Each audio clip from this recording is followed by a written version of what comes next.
ಮಹಿಳೆಯರು, ಅದರಲ್ಲಿ ಇವತ್ತೊಂದು ದಿನ ಅಂತ ಹೇಳಿದ್ರೆ ತಪ್ಪಾಗ್ಲಿಕ್ಕಿಲ್ಲ.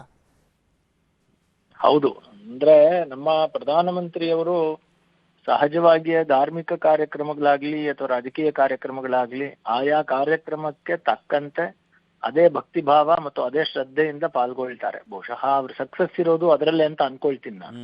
ಅದು ರಾಜಕೀಯ ಕಾರ್ಯಕ್ರಮಗಳಾದ್ರೂ ಕೂಡ ಅಷ್ಟೇ ಸ್ಟ್ರಾಟಜಿಕ್, ಅಷ್ಟೇ ಪ್ಲಾನು, ಅಷ್ಟೇ ಮತ್ತು ಶ್ರದ್ಧೆಯಿಂದ ಪಾಲ್ಗೊಳ್ತಾರೆ.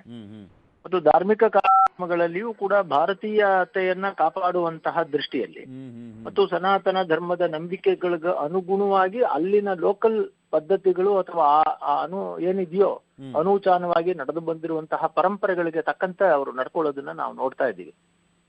ಹಾಗಾಗಿ ಇಲ್ಲಿಯೂ ಕೂಡ ಅವರು ಅದೇ ರೀತಿ ಧಾರ್ಮಿಕವಾಗಿ ಪೂರ್ಣವಾಗಿ ತೊಡಗಿಸ್ಕೊಂಡು ಅಲ್ಲಿ ಕೃಷ್ಣನ ದರ್ಶನವನ್ನ ಮಾಡಿ, ಯತಿಗಳ ದರ್ಶನವನ್ನ ಮಾಡಿ, ಮತ್ತು ಭಗವದ್ಗೀತಾ ಜಯಂತಿ ಬರ್ತಾ ಇದೆ ಇವಾಗ.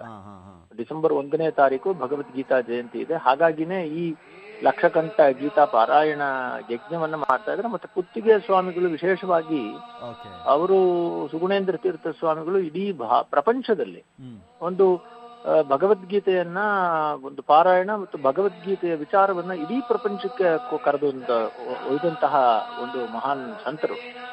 ಯಾಕಂದ್ರೆ ಅವರು ಬಹಳಷ್ಟು ಅವರು ಅದಕ್ಕೋಸ್ಕರ ಕ್ರಿಟಿಸಿಸಮ್ ಕೂಡ ತಗೋಬೇಕಾಯ್ತು. ಆದ್ರೂ ಕೂಡ ಅವರು ಬಿಡದೇನೆ ಅದನ್ನ ಇಡೀ ಪ್ರಪಂಚದ ಎಲ್ಲ ಮುಸ್ಲಿಂ ರಾಷ್ಟ್ರಗಳಲ್ಲಿಯೂ ಸೇರಿದಂತೆ ಅವರು ಭಗವದ್ಗೀತೆಯ ಪ್ರಚಾರವನ್ನ ಮಾಡ್ತಾ ಬಂದ್ರು. ಹಾಗಾಗಿ ಇವತ್ತು ಅದನ್ನ ಮಾಡ್ತಾ ಇದ್ದಾರೆ. ಅಂದ್ರೆ ಈ ಭಗವದ್ಗೀತಾ ಒಂದು ಲಕ್ಷಕಂಠ ಗೀತಾ ಗಾಯನವನ್ನ ಏರ್ಪಡಿಸಿದ್ದಾರೆ ಗೀತಾ ಜಯಂತಿಯ ಪ್ರಯುಕ್ತವಾಗಿ. ಹಾಗಾಗಿ ಈ ಕಾರ್ಯಕ್ರಮಕ್ಕೆ ಮೋದಿಯವರು ಅತ್ಯಂತ ಶ್ರದ್ಧೆಯಿಂದ ಪಾಲ್ಗೊಂಡಿದ್ದಾರೆ. ಧನ್ಯವಾದ ಸಲಕುಳ ಅಯ್ಯಂಗಾರ್ ಅವರೇ, ನ್ಯೂಸ್ 18 ಜೊತೆ ಮಾತನಾಡಿದ್ದಕ್ಕೆ.